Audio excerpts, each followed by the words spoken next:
বাংলাদেশ বিষয়াবলী।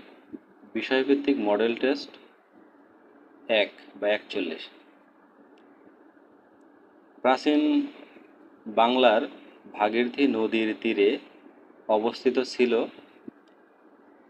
রাঢ় বংশ। নিম্নের কোন ব্যক্তি আলেকজান্ডারের সেনাপতি ছিলেন?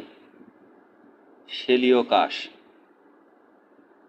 ইবনে বতুতা দিল্লিতে কোন পদে নিযুক্ত ছিলেন? ইবনে বতুতার পদ ছিলেন গাজী। পুণ্ড শব্দের অর্থ আখ। বাংলায় মুসলিম শাসনের পতন ঘটে কোন শতাব্দীতে? অষ্টদশ। উপমহাদেশে সিভিল সার্ভিস চালু করেন কে? Lord Cornwallis. অবিভক্ত বাংলার শেষ মুখ্যমন্ত্রী ছিলেন শহীদ সোহরাওয়ার্দী। তমুদ্দুন